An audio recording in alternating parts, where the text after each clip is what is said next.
The student next talk will given by this Professor Samo Korpar.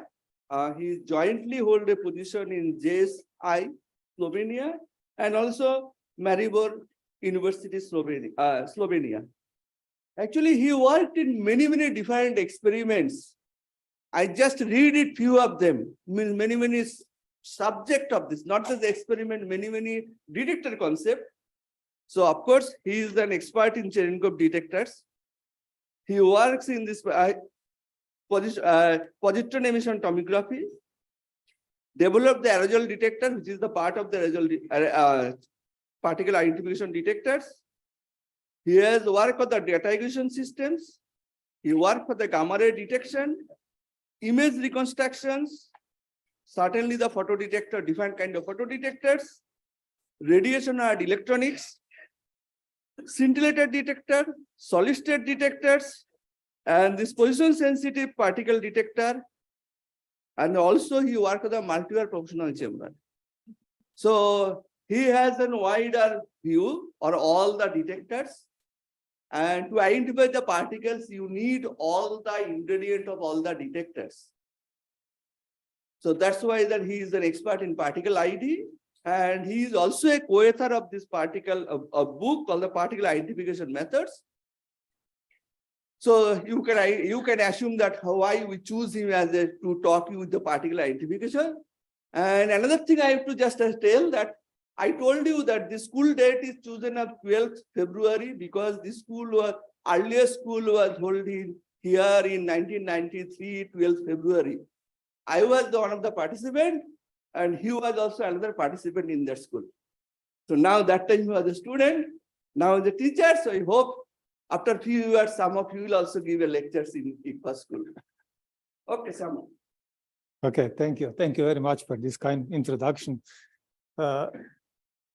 As said, I'm working mainly on the detector development and mostly rich detectors and all correlated things in the medical science or something else. So wherever we can use our knowledge besides the high energy physics. So today I will talk about the particle identification, and here are just two examples basically.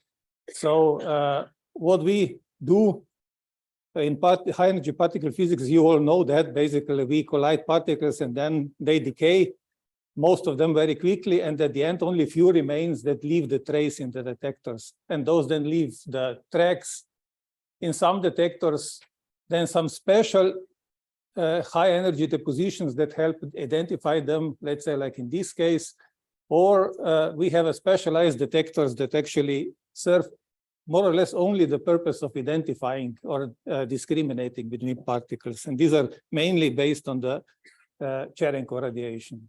So we will talk, first we will briefly look at a few reconstructions where particle ID actually greatly improves the visibility of the final resonance or peak. And then we will say a few words about, on general, about the particle identification. And then we will go to through a different type of detector. The first part is actually, time of flight detector is very basic concept. And it is with us a long time, but as of course has limitations. And then there are some that are actually also used for other purposes, not dedicated to particle ID.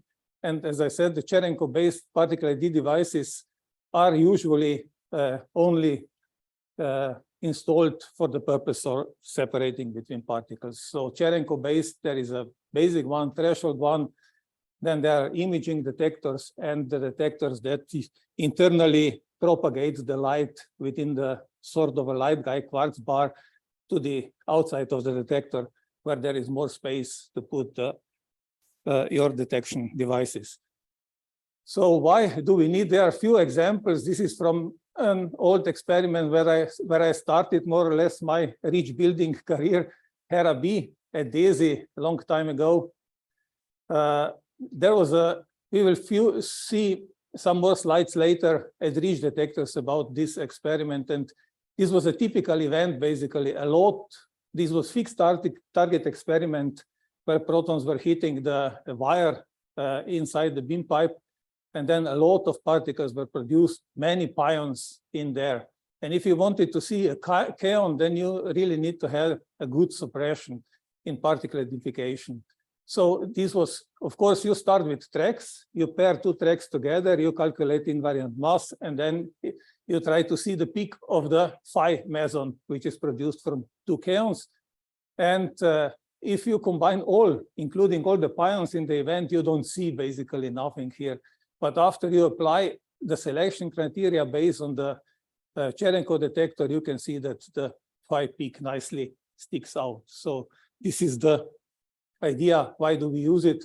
This is the LHC-B experiment where they look for, let's say, B0 to pi or pi k decay, and you can see this main peak of these two decays, and there is a lot of background that comes from the decays that with particles with a mass close to this. Yeah, I can, yeah. Here, I guess. Height. This one? No, this one. No. Okay. No, everything is hidden. Okay, so you can see basically that after applying the proper particle ID, the searched decay sticks out and all the backgrounds are strongly suppressed. Okay, I have to put it in focus.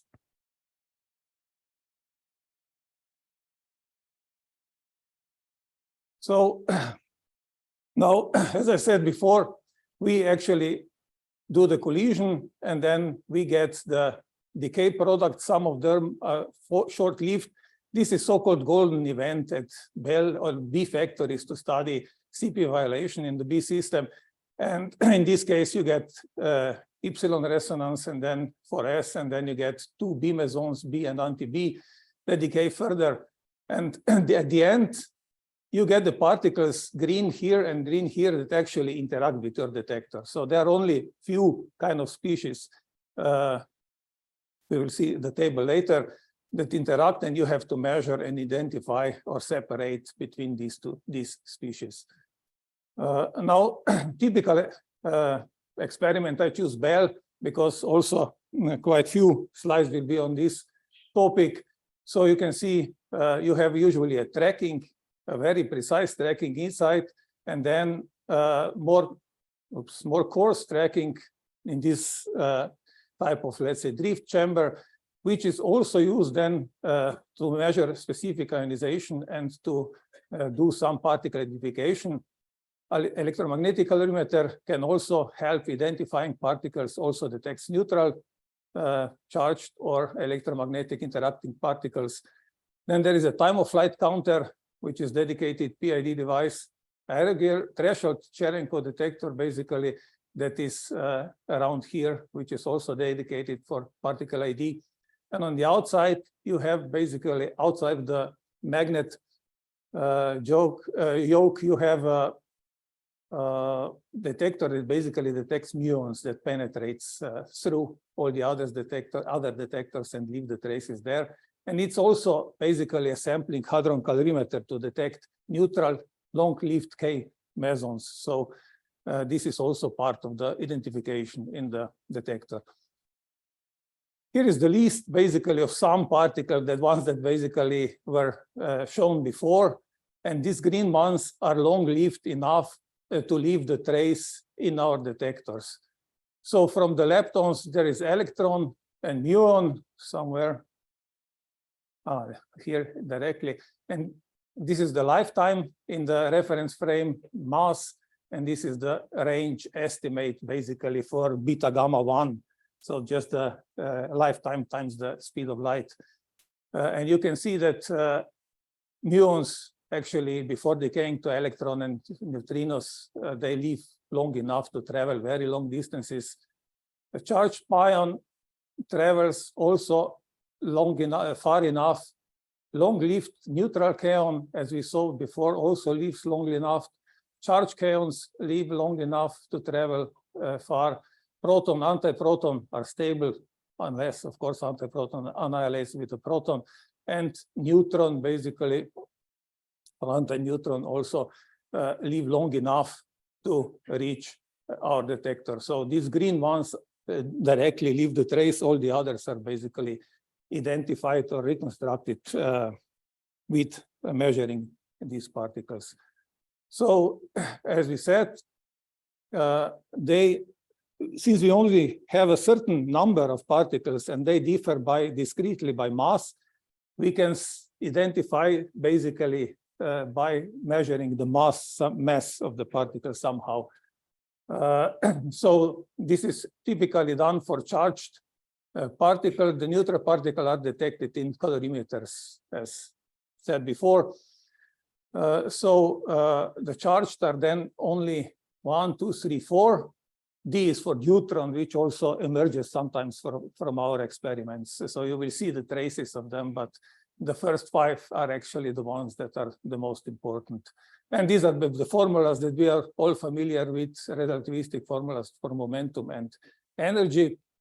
So momentum is measured, as you know, by the curvature in the magnetic field that is present in the experiment. So this tracking system actually gives us the momentum of the particle. And in addition, then we can measure, let's say, velocity, and we will get the mass.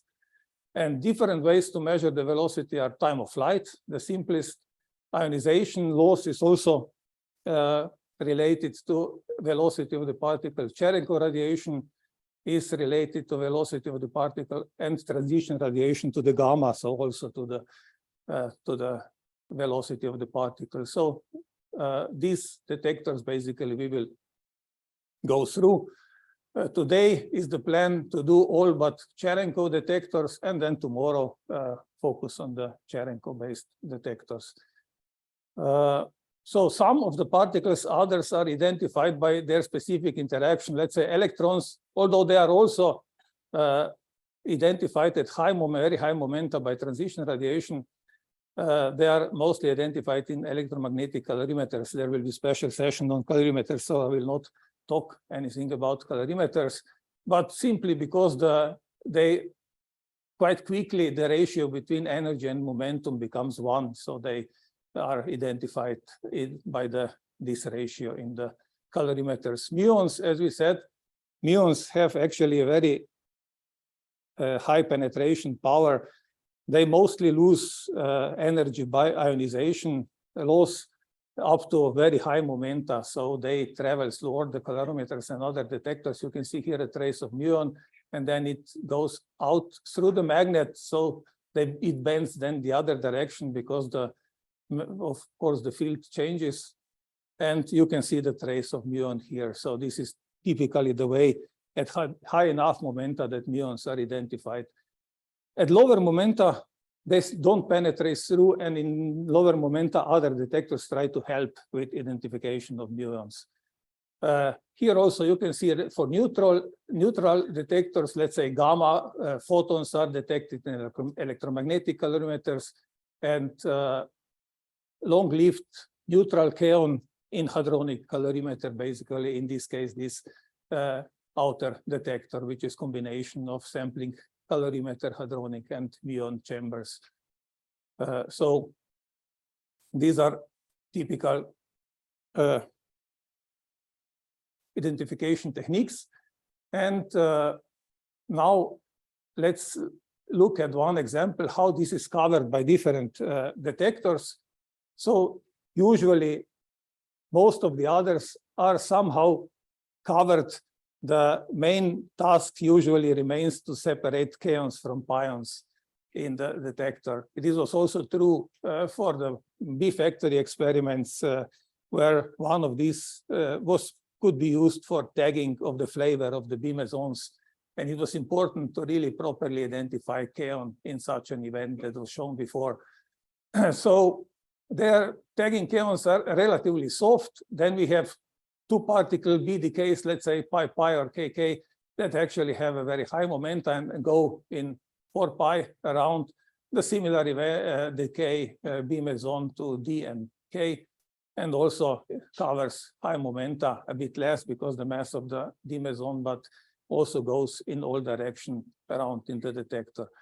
So there were 2 experiments, if you remember, competing Bell and Babar, Bell in Japan, Babar in the United States, and 2 collaborations with a different detector. So at Bell, basically, lower momentum and also in Babar was covered by the specific ionization. And then Bell had also time of flight detector, which covered a little bit wider range, up to about, let's say, 1 point something, we will see momenta. And then there was a dedicated Cherenkov, threshold Cherenkov detector that covered the rest. And it was optimized in around the beam pipe in the so-called barrel region, optimized to detect 2 particle decays, and in forward region, basically optimized to separate for tagging chaos. So this is a tagging chaos. You can see then the covering the pi. ACC is mainly used, and also for B2 decays. As we said in Babar, also lower momenta was covered by the specific ionization measurement. And for a specific particle ID device, they had a type of Cherenkov detector imaging with internal reflection. So detector of internally reflected Cherenkov light. We will talk tomorrow about it. And it was covering basically the rest of the region. They didn't have any time of flight device. So these are 2 different examples. There is more complex experiments like ALICE, which is a large ion collider at LHC, large ion collider experiment, and they basically employ more or less all the techniques. So they have DEDX and different tracking devices. As we will see, the specific ionization is good at low momenta and gives you some identification at higher momenta. Time of flight with bigger experiment, there are longer paths, travel paths, so it extends a bit to higher momenta. Then there is a dedicated reach detector and transition radiation detector. This is calorimeter to identify, to detect basically neutrals, electromagnetic calorimeter, and then there are, of course, muon chambers around to detect penetrating muons. So this is roughly how the coverage of different identifications look like in the experiment. And now just a few words about the somehow terminology that is used. Typically, we try to separate between 2 species of particles, and based on 1 parameter, whether it is time of flight or TEDX, or some likelihood calculated out of the distribution of hits in your detector. At the end, we try to put everything down to 1 variable. And let's say that this variable is Gaussian shape. Then what it means, if we say that the separation is 2 sigma, it means that the peak for 1 particle and the other is 2 sigma apart. And how we define efficiency depends also on how much impurity we want from the other species. So we move this separation parameter, which is some sort of binary decision parameter. And there is if we move it one way or the other, then efficiency and misidentification probability, which is this tail here, efficiency is this part here, changes somehow coherently. So you can see for 2 sigma separation, this is the line. This is the how much of the other species you get in your sample in %, and this is how much you properly identify. This is similar to basically the COVID test. So one would be the properly identified sick people, and these would be improperly identified healthy people. So if we go to 1% of misidentification probability, then we need about 3 sigma separation to come to about 70% efficiency, and 4 sigma to go about 90%. At 10%, so let's say 10% of the pions will be identified as kaons, then we will come with 3 sigma already above 90% efficiency. So this is roughly what these sigma separations mean, even though they are not then at the end Gaussians, they roughly mean these fractions of the identified particles. Yeah. Now, that much about the general introduction. So we go now to the time of flight detectors. It's, as I said, a rather simple concept. So we measure the particle travel time over known distance, like we used to measure the velocity in classical physics. Typically, schematically, this means that we have 2 detectors that give a precise timing. In this case, the same detectors. Nowadays, in the experiment, actually, the first time comes from the interaction time, basically, because most of the particles immediately decay. And then these interaction times can be more precisely determined. So we only need 1 time of flight detector around then to make a difference. And then this difference depends on both how precisely we determine the interaction time and how precisely we determine the particle that goes through our timing detector. So in this concept, basically, there is a length divided by velocity, is the time that particle spends to travel this. And this is related, of course, to beta of the particle and at the end to the momentum of the particle. So this is easy exercise for you to come up with these formulas. And if we plot this time, now you can see that basically it is a little bit larger, but it goes, when the momentum goes up, it goes to the basically the time that light travels the distance. So in this graph, the time of flight is subtracted this light travel time. And you can see what is then the time at the different momenta. If the path length is 10 meters, this is typical for LHC experiments, let's say. Now, if we say that our resolution is around 100 picoseconds, nowadays it's getting better. We are aiming at 10 picoseconds, but let's say at Bell time, it was around 100 picoseconds. And so to get 3 sigma separation, we need 300 picoseconds, the timing difference between 2 species. And roughly, this is just the, let's say, to separate kaon from pion. When the kaon reaches 300 picoseconds, pion is much faster, so that this is roughly then 3 sigma. And this happens about 2, 3, and something GeV at this path length. So the separation between kaons and pions will be limited to about 3 GeV, let's say, in such an experiment. If we measure in this way, of course, the total timing difference, the resolution is square root of 2 of resolution of a single device. So what is the resolution? Where the difference between 2 times is this, simply the difference from the formula from the previous slide. And for higher momenta, one can linearize this to this formula. And you can see here the plot of the difference between pions and kaons at 2 meter length, more typical for smaller experiments. So at 2 GeV, the difference is already 180, so one would need 60 picosecond detector for 3 sigma separation. At 4 GeV, it's 45 picoseconds, so really extremely fast detector would be needed. So in this range already, then the other Cherenkov techniques kick in. At lower momenta, at 1 GeV, the difference is 700 picoseconds, which is more or less easily achievable by classical time of flight detectors. So resolution is then depends, here is written as a mass, which is finally what we want to discriminate.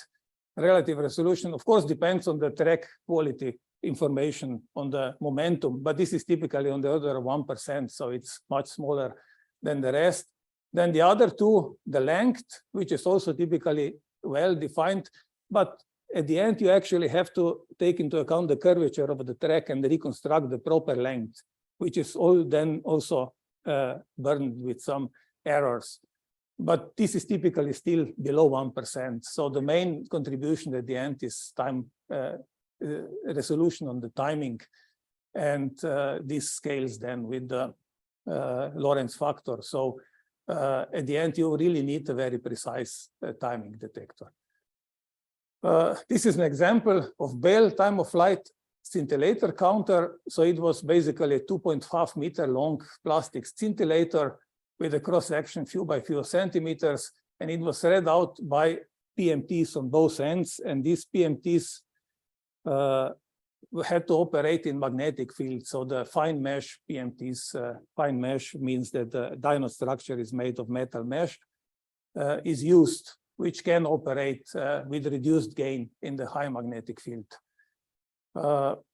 And it also has a very nice timing resolution on the order of 60 to 80 picoseconds for very small, for single photon pulses. So the start time was defined by the interaction point, interaction time, and the timing achieved was around 25 picosecond. So then the timing was defined by the time of flight precision of the scintillator detector, this upper bar actually here, very thick scintillator to allow a lot of direct light with less reflections going to the PMTs on both sides.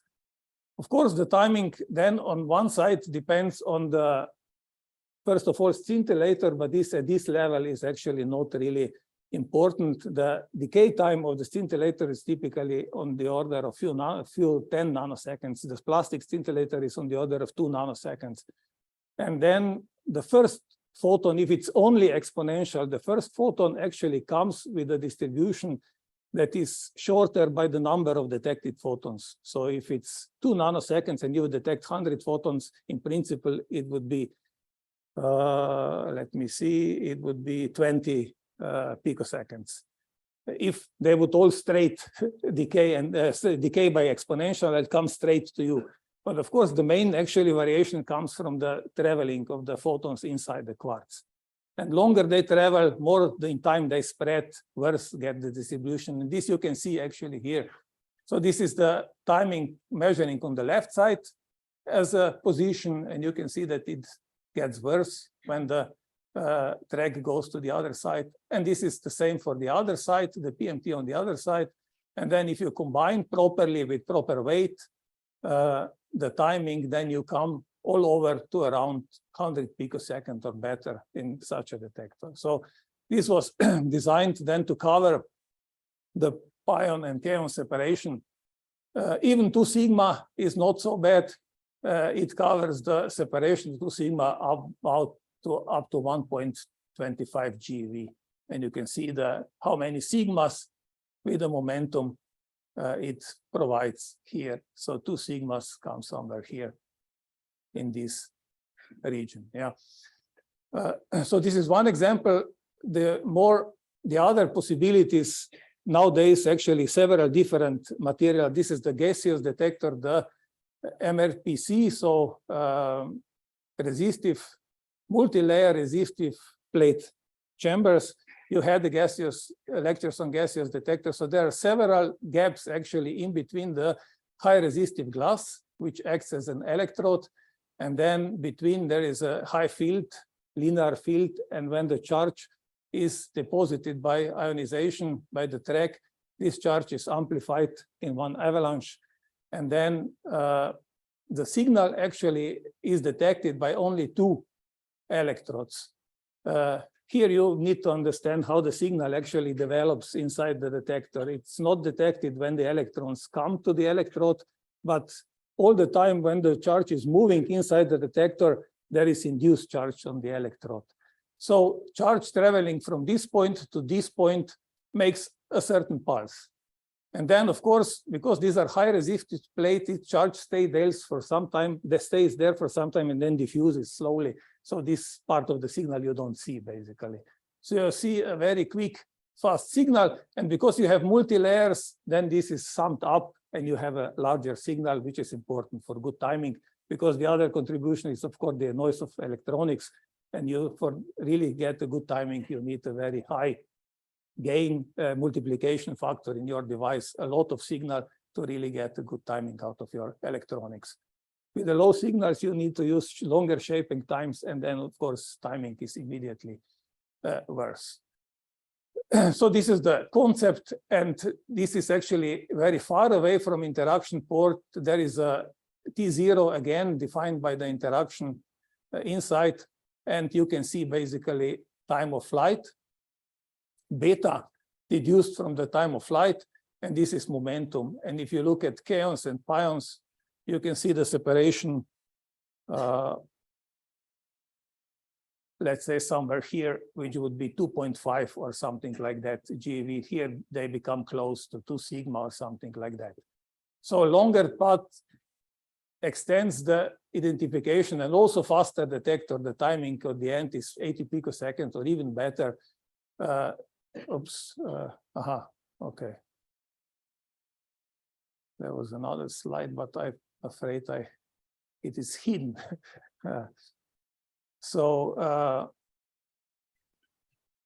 No, it's better if I continue.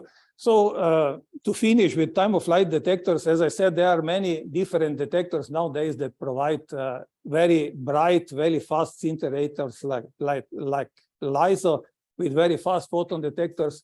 The ultimate one, because all the scintillators have some decay time, but when you come to very precise timing, also the rise time of the scintillation light becomes important. When you have ionization in scintillator, first the centers that then scintillate needs to be loaded, and this takes on the order of about 100 picoseconds or so. And this already spoils the timing properties of scintillators very fast timing. So in this sense, light produced by Cherenkov radiation, this comes a little bit in advance. I will discuss Cherenkov light later, but it's actually promptly produced when the particle goes through. There is no loading and then decay time. And this makes it actually very fast. But of course, on the other hand, there is much less light. So if you go to extreme and then you couple the Cherenkov radiator, let's say quartz glass, on top of the very fast photon detector MCP-PMT, we will discuss it also later, then you can get a lot of Cherenkov light with a very precise timing coming to your detector, and putting two together, actually, Nagoya group measured the time of flight precision of 6.2 picoseconds, including all the other contributions from electronics and so on. So one of possibilities is to go to the Cherenkov light. Of course, you cannot repeat this, at least at the moment, at a large experiment. So you need some other techniques, as we will discuss tomorrow.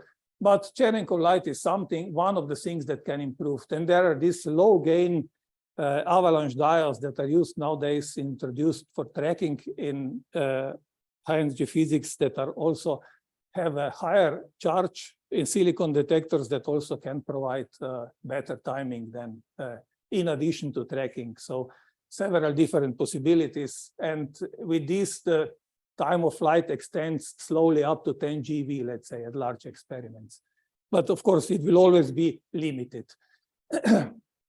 So a short part about the specific ionization loss. This is usually part of the other tracking detector techniques. So it's only, I would say, a sort of a side product in tracking detectors. So this is beta block formula. As you remember, at least this first part, that it is for lower momenta, depends as 1 over square root of 1 over square of velocity or beta. And this is this initial part here. And of course, overall, it depends on the velocity of the particle. And at the same momentum, more massive particles have lower velocity, and this is basically then shifted to the right to the higher momenta. This is the same curve, roughly.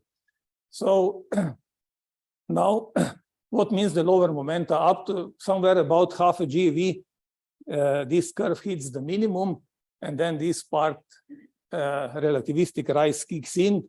And you can see that then actually this specific ionization for different particles overlap in certain regions. So this is, let's say, pion, and this is kaon. So in this region, around 1 GeV, they overlap. So there is no separation in this region. Then there is a rise where they are still apart, but you need a really good resolution to achieve, let's say, 2 sigma separation in this region. That's why in this lower momentum below half a GeV, DEDX provides a very good particle separation. There is a kind of a dead region, and then above that region, about 1 GeV or so, you still again start to get some separation from specific ionization in the devices. So this is an example. Tracking, basically, this is the central drift chamber CDC called at Bell experiment. There is a large gaseous volumes, and then there are several wires, the thin ones that are to amplify and collect signals, and the thicker ones that actually make the cell structure in there. And because they are also at 3 different angles to allow have the position measurement in this direction, you can see these 3 kind of disk reflections in here.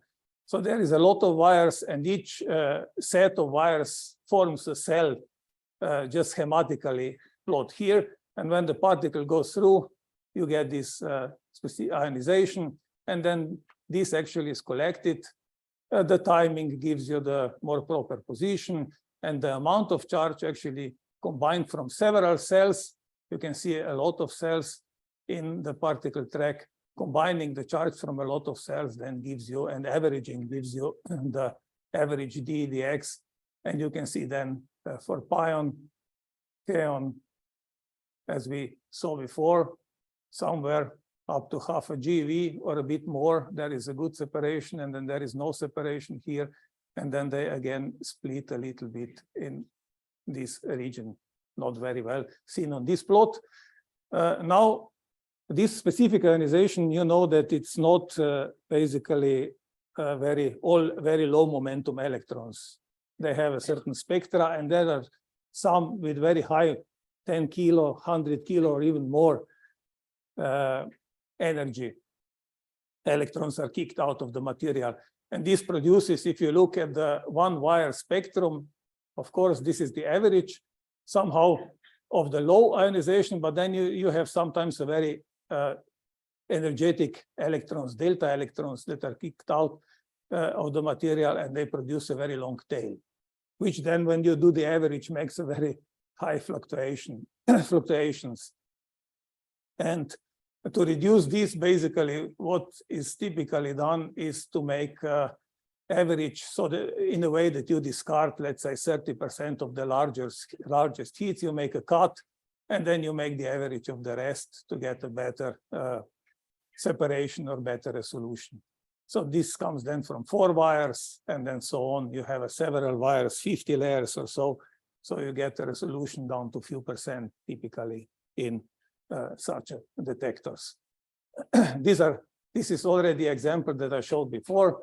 This is the large drift chamber where each cell is separated either in some kind of cylindrical structure or by the field wires, as the case in the Bell detector.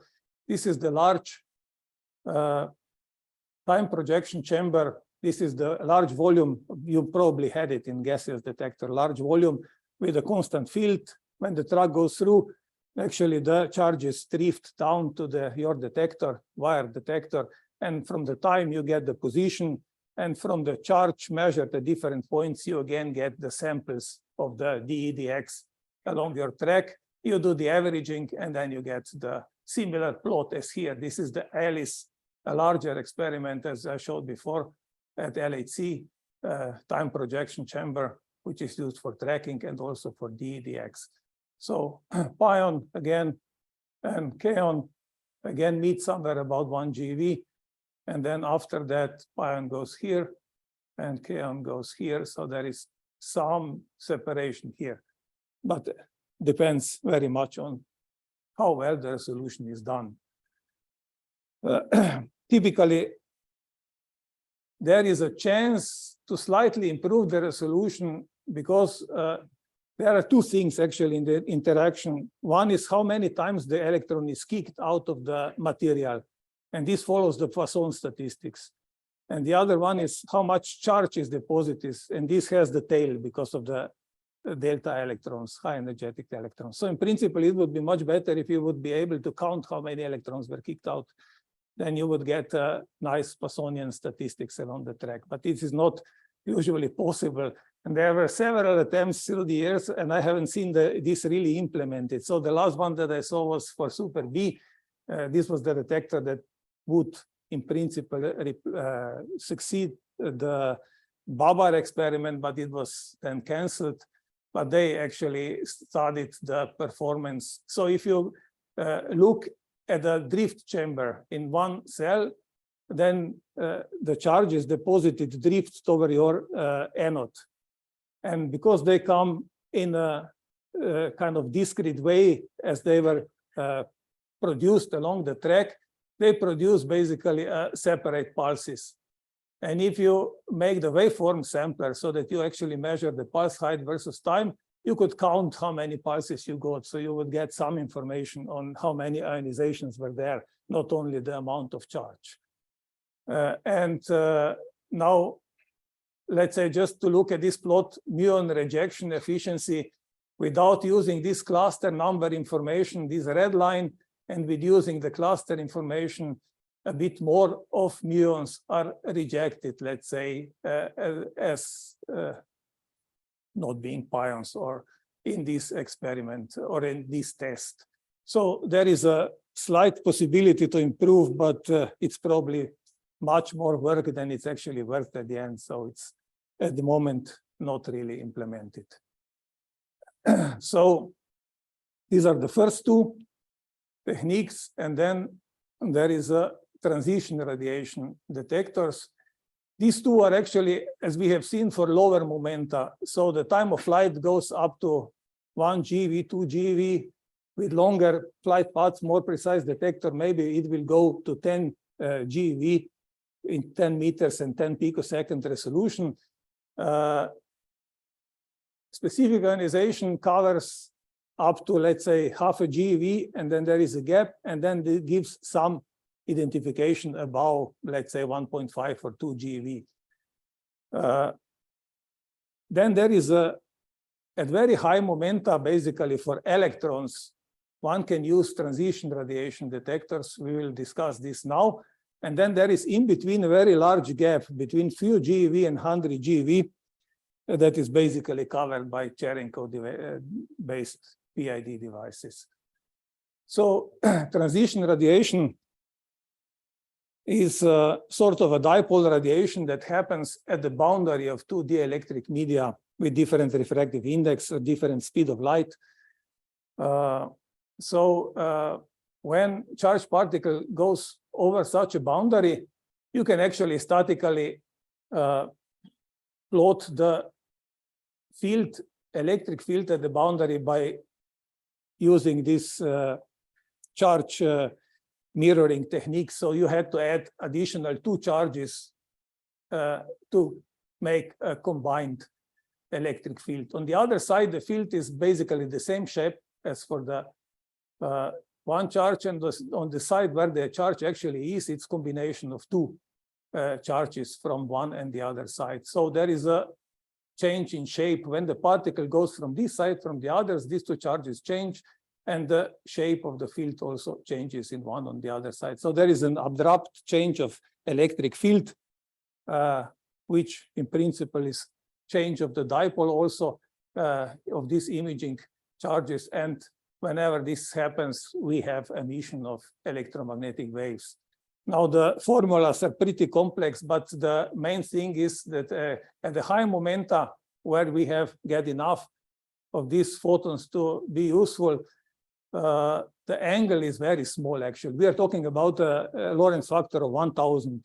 So it means that this is on the order of milliradians. So it's basically the photons that are produced actually more or less on the short path follow the particle trajectory. And also the emission rate in the single boundary also depends on the Lorentz factor. So it becomes basically significant to the point that you can actually detect it at gamma factors of around 1000, which is only more or less reached by the electrons. So it's then used to discriminate electrons from, let's say, pions or muons or some other heavier particles. So electrons reach this at half a GeV, and pions and muons at about 100 GeV. In between these two, basically, you get some separation or rejection of pions and muons against the electron hypothesis. So emission angle is small, and the photons actually follow the track trajectory. Many boundaries are required to get a measurable output, because a single boundary, the probability to get a photon, and these photons are at that momenta in the X-ray range. You need to combine many photon boundaries on the order of few tens, but then at some point the saturation happens, so it doesn't make sense to make a very long sandwich of these different materials. So stacks of thin foils are used, or even the porous material like fibers with the air in between, or some kind of foams with the bubbles in can be used to actually make the material where this radiation is produced. And a single combination of one stack of these foils or thickness of this porous material and the detector behind, you can see the probability that you will actually detect the signal with, in the gaseous detector that is behind, the signal of this X-ray produced. And this actually starts, as we said, around gamma 1000, and then goes up, and then reaches some saturation. And this is around 0.2. So it's not very probable that one such stack will produce one photon. So you need also then combine many layers of this to make a detector that will then detect more. And this is done by gaseous detector with the gas mixture that uses gas with a high Z, like xenon, let's say, xenon CO2 or something like that. And in xenon, then these 10 keV electrons are converted to photons are converted to electrons, kick out electrons, and then these electrons, because they are low energetic, they will make a bunch of ionization very close together, and this will make then the large signal when it reaches the anode wire. So looking at, let's say, the track, we will see later the track of the pion that goes through such a detector, you will get a small ionization. Maybe from time to time, you get high energetic delta electron, which will fake this X-ray, but otherwise you get low signals. And then when the electron goes through such a detector, from time to time, you get the radiation radiation photon, and then you get the large signal, and this then separates basically these two. So this is done basically by then using the two different thresholds to detect or to separate the low and high signals. So it's usually called then the high threshold and low threshold signal on the graphs. That's why it's written here. An example, there are two examples used in LHC. So Atlas transition radiation detector is actually the tracker at the same time. So these are not usually a dedicated PID devices, but used also for tracking, because of course they also measure the tracks. So there are 15 polypropylene fiber foils in one cell, and then, oops, wrong button. Okay. So a different tab, there are foils, and then there are fibers at a different position, barrel and end cap, barrel around here and end cap somewhere here. So these are two with blue arrows. These are two detectors, basically in inner part of the Atlas experiment. So the straw tube 4 millimeter diameter is used to get the fast signals out. And this is the gas mixture that is used in the detector with xenon to convert X-rays. So this is the position, basically. This is only this inner part, and you can see the tracking detector, and the final tracking is basically a combination of transition radiation and tracking detector.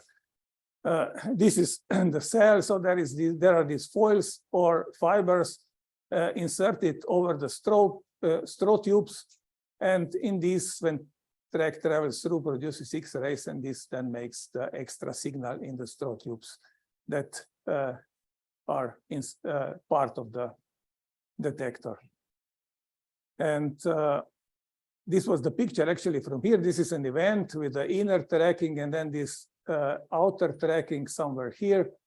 And then this is actually a part that is shown here. So when the electron goes through, you get these extra signals. Where the pion goes through, you don't get. There is another electron, so you can see the red dots on this. So it identifies the electrons, and this is basically how the distribution of the pulse height actually looks like. And you can see that there are low signals for the pions, and you get the higher signals from the electrons. Of course, there is always some overlap of PDF distributions, probability, density functions, and this means that you get some, let's say 90% electron efficiency at few percent pion misidentification probability. And for these straw tubes, this is a similar plot as I showed before. Before actually it was for some more general test detector, and you can see for different parts, actually different pions, muon, electrons all behave basically at the same way when they reach the same Lorentz factor. And here is just for the Atlas experiments, you can see the similar distribution. So for electrons, you start to detect large signals, which gives you the separation. And in Alice, there is a drift chamber, basically. So there is a longer drift path, and in each cell of such a drift chamber, there is a foil in front, 100 foils basically sandwich here. And then when the pion goes through, there is no transition radiation. When electron goes through, you get the X-ray, which is quickly absorbed basically in the drift chamber and drifts a long time.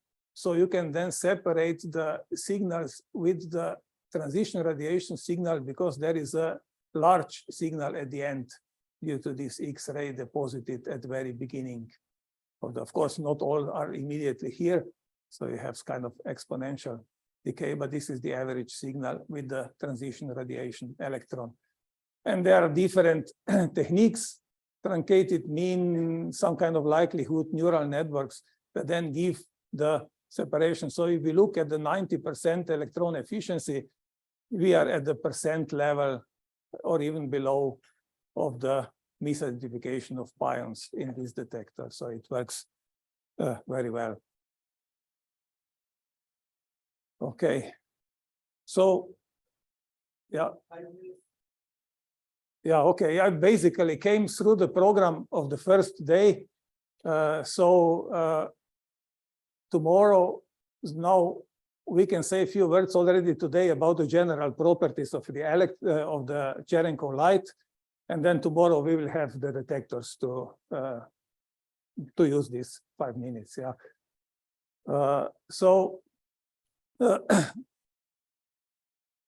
The Cherenkov, there is unfortunately something missing here. The Cherenkov detector is produced when the charged particle travels through the medium, through the dielectric, with the speed that is higher than the speed of light in that medium, of course, which is lower than the speed of light in vacuum, which is the limit. So this is basically a shock wave phenomena that we are familiar with from the mechanical waves, like sound waves in the air or waves on the water or so on. So this is a picture basically of the bullet traveling through the air. And you can see the shock wave formed due to the change of the refractive index in this front. You can see the boundaries where actually the wave front is traveling of this bullet. So as we are used to for this shock wave front, we can basically calculate the angle at which it happens, because the waves from the track propagate with the speed of in this case sound, but this is the speed of light in the medium, Cn, And then the particle travels faster with this speed, and we get this rectangular triangle, and the cosine is then the ratio of these two speeds. So this gives us the angle at which the wave propagates. In the Cherenkov light, this gives you the angle at which the photons are emitted from the track. And this is the angle that we measure then to then come back to the velocity of the particle. So there are two effects. One is obvious, it's basically the threshold. The threshold is because the velocity has to be higher than the speed of light in the medium c divided by n. Oops. And it means that then the beta which is v over c, must be larger than 1 over n. So this is the limit, which gives you then the threshold momentum. And the threshold momentum, if you combine these formulas together, is the momentum mc, basically the mass times the speed of light divided by square root of refractive index square minus 1. So this is the formula for threshold. And when the momentum is high, or refractive index, let's put it this way, refractive index is small, then for gas, let's say, then we can actually make approximation in this way. So the plot on this side is this threshold. Sorry, this is Slovenian Prague. It's threshold momentum, and as a function of n-1. So 0 would mean actually more or less the smaller this is comes to the air or the gases, and the larger it is 2. 1 means actually 2. These are some heavier crystals like PBF2 or so. Of course, diamond has much higher and so on. So there are higher refractive indices, but usually not used. The glass is somewhere here, 1.5 or so. So this lower part is covered, refractive indices is covered by gaseous detectors. One could extend it by high pressure, but this is actually much more work for large volumes, so it's not usually done. Then there is a solid and liquids which have roughly the same refractive indices. I think the lowest one is sodium fluoride, solid 1.27 or something like that. And then upwards, so this is covered by liquid or solids. And then there is aerogel, which is a kind of material made out of silicium oxide. So basically a glass with a lot of air inside. At the lab that we have, you have seen the 2 samples of aerogel tiles that are used as a radiator. So this is basically the materials that are available for different ranges. And this threshold effect can be used to discriminate on binary basis. So whether the particle radiates, then it's lighter. If it doesn't radiate, then it's heavier at a certain momenta. So this is the threshold Cherenkov detector. And then the other thing is Cherenkov angle. So each photon actually travels at a certain direction with respect to the track. And we can measure basically, if we know where the photon roughly was emitted, and then we measure the point somewhere else, we can reconstruct the photon path. And knowing the track of the particle, we can then measure the Cherenkov angle. And this gives us a better estimate of velocity, basically. Then we can separate also, when both particles start to radiate, we can still separate them for some time because we can measure the difference in the Cherenkov angle. So, yeah. Okay, let me finish just with this introduction of Cherenkov light. So tomorrow we will continue with Cherenkov light properties and then several different kinds of detectors that use basically Cherenkov light. Thank you. Okay, thanks, Samo, for a nice introduction to particle ID and some of the detectors. Yeah, so now floor is open for question. Why do you need a dedicated electron ID? Because can't you just identify it using the track and the signal in the ecal? At very high momenta, I guess there is not much difference. I mean, it's not a lot of other particles also reach the same ratio, basically beta 1. So at high momentum, you need some other. And also they don't stop anymore in the colorimeter. So you need some other technique, but this is at very high momenta. Yeah. Okay.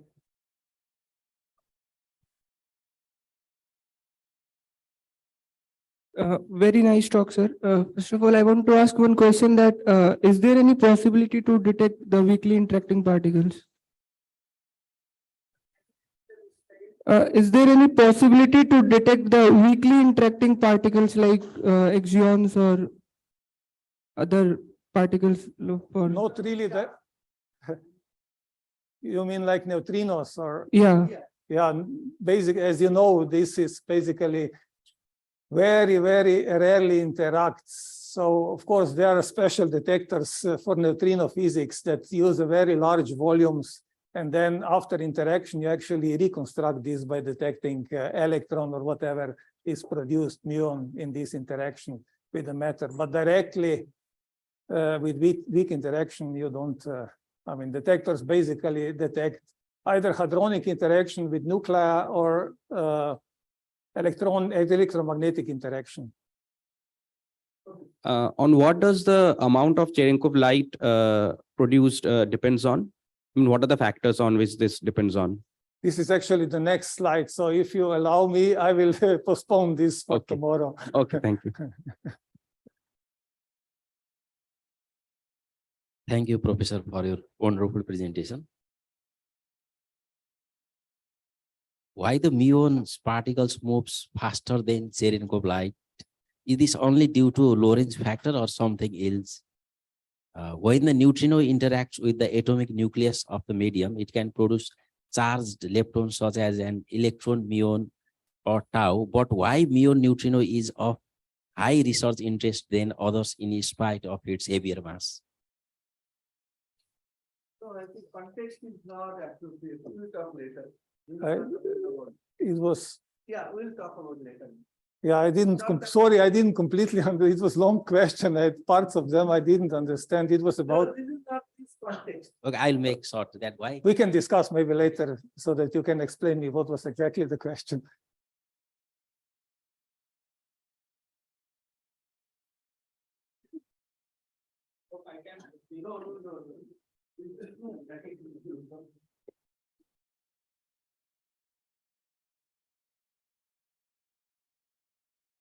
So like particle identification, can we do charge identification without external magnetic field, just simply using the energy loss mechanism? Charge identification. Yeah. You mean positive or negative? Yeah, let's say muon or anti-muon. So By in the- principle, they will interact differently in a matter because of they have different charges.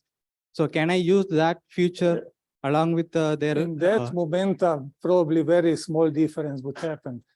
I mean, when they stop in the medium, there is some difference between one and the other particle. But when they travel fast through, I don't think one can use the response of the detector to separate particle from antiparticle.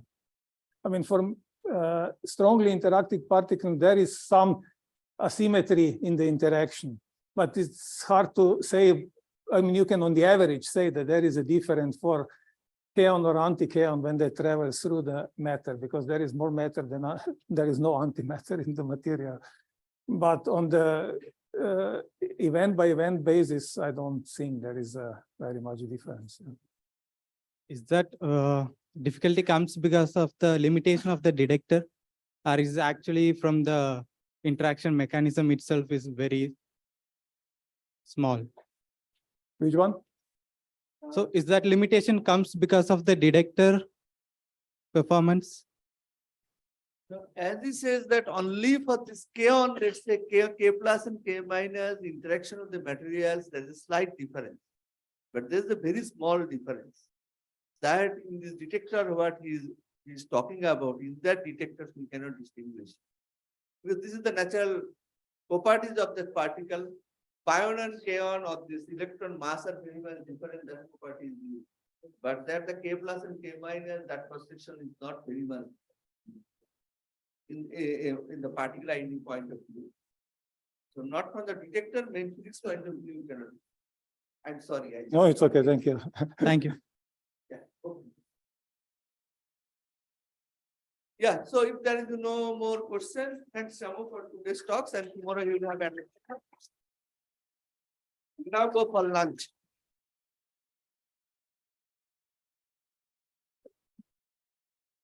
Ah, I have a question. So, this decade time